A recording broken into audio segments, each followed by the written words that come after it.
Good day to my fellow industry friends and participants of the summit. I'm Dr. Ganesh, the National Deputy President of the Malaysian Budget and Business Hotel Association, also known as MyBHA. First of all, I would like to thank the Malaysian Tourism Council, MTC, in giving me this great opportunity to speak during this second Malaysia Tourism Goals Summit 2021. I'm honored to speak and highlight on the new normal hotel industry threats. As all of us know, we are now going into the phase of recovery of our industry and also the reopening of the industry. Although there is still no crossing states, this and that, but the news is saying it will be like another 3 weeks to get the news when we could cross state. However, there are a lot of things that we need to consider. Will the industry recover? Will the hotel industry recover? There are two very critical threats which is supporting the failure of the recovery towards the hotel industry. Number one is the online travel agencies, OTAs. And number two is the STRA, short-term rental accommodations. The issue is on the online travel agencies. Currently, they are charging us very high percentage. They are coming up with all sorts of new promotions, which has brought the industry into a price war situation, whereby a hotel room which was being sold at a rate of 150 today is being sold at a rate of 40. How could this happen? When there is not much profit made by the hotels, can the particular hotel give good service towards the industry, towards the customers, towards the tourists?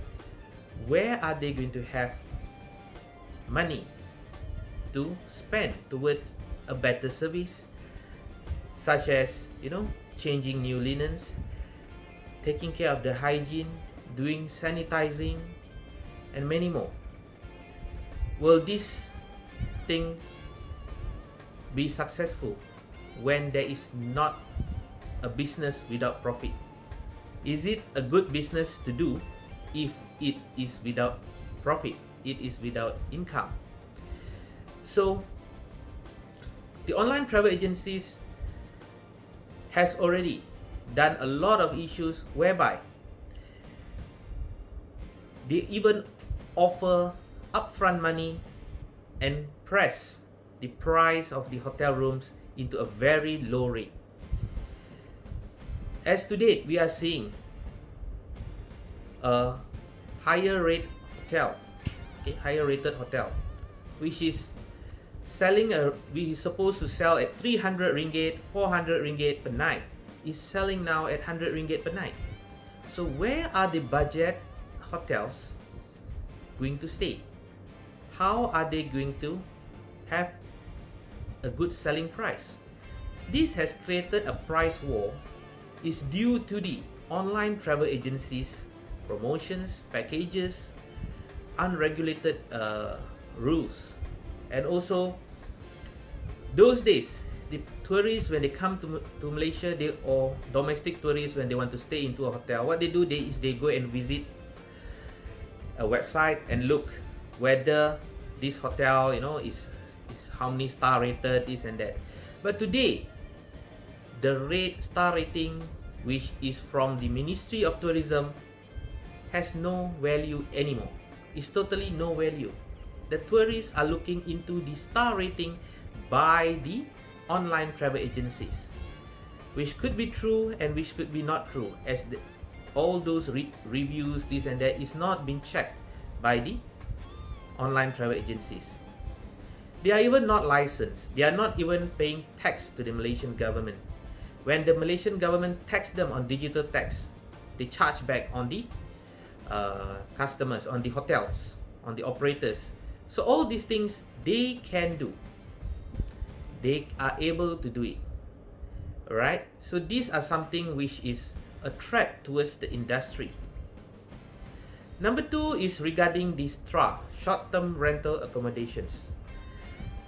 This guideline has already been come out, has already been drafted long time ago, since 2019. But sad to say, till today there is no move has been done to enforce these guidelines. Therefore, we can see a lot of problems even during the lockdown period. It's not fair for the hotel industry, for the hotel players.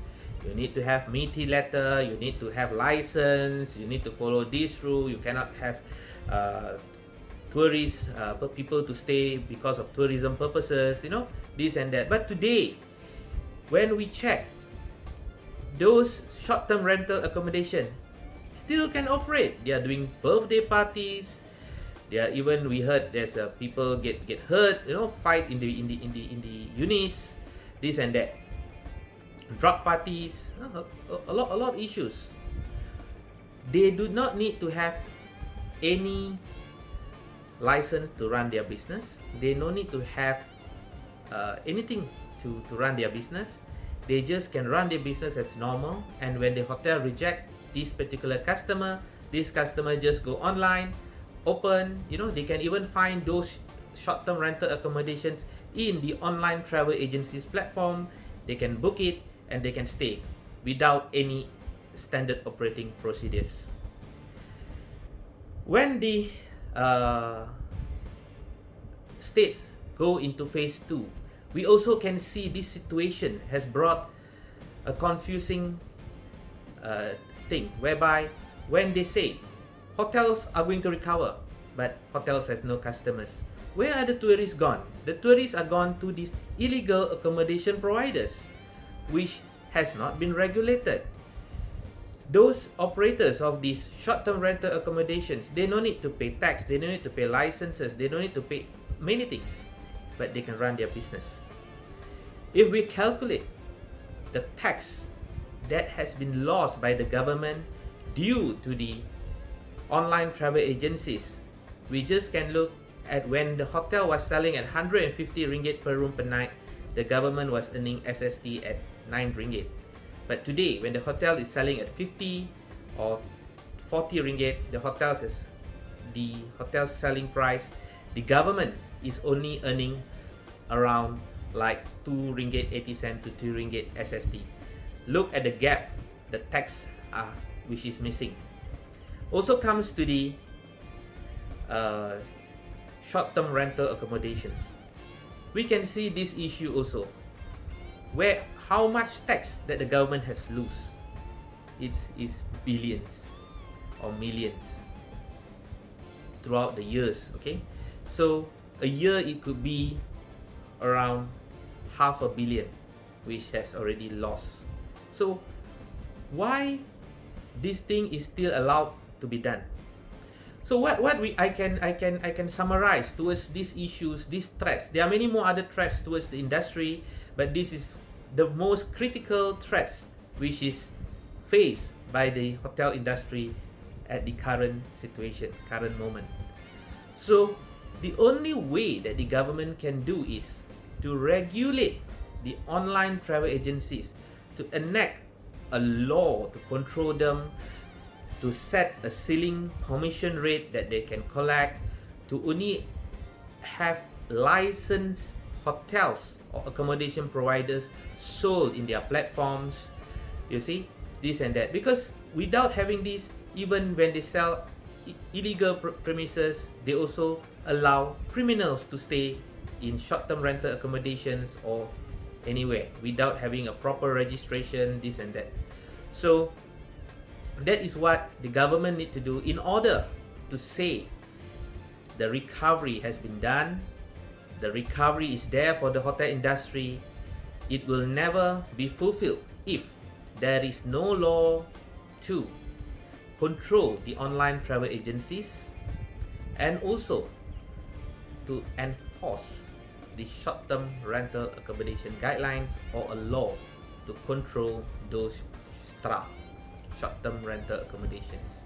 So this is something which is an industry threat toward our tourism and hotel industry. We should be running legal business rather than encouraging us to run illegal businesses. So this is something that all the parties, and if any ministry people here, please take this into notes, that this thing have to be settled as soon as possible in order to say the recovery of the hotel industry has been fulfilled. There will not be any recovery towards the hotel industry if there is no such guidelines or law to govern the online travel agencies or the short-term rental accommodation. Please stop in making us being colonized by the technology. Hentikan kami daripada dijajah oleh teknologi. So that is the view of us and a view of all of our members of the Malaysian Budget and Business Hotel Association that has been saying this. So that's why I choose this topic, to make it clear that the threats need to be settled before we could come into a better recovery, a new era of the industry. After these things are not going to be same anymore, right? People are thinking of traveling here and there, all are hunger to travel, but we can see the people's confidence are still not there. The tourist confidence are still not there. We don't know when we are going to get new tourists into our country. So this is something that we need to see, and we urge that even though we want the tourism industry to flourish back, we have to also take care of the health situation, the public health situations. So this is something that we need to come into a new way of running business, new way, new technology, this and that. However, we need the relevant authorities and agencies to make sure that in order for us to give better service, run the business the new way, having a very hygiene hotel rooms, they should assist us in what we demand, what we want. So that is my speech for today. I would wish the organizers of the Malaysian Tourism Goals Summit 2021 a success, and thank you.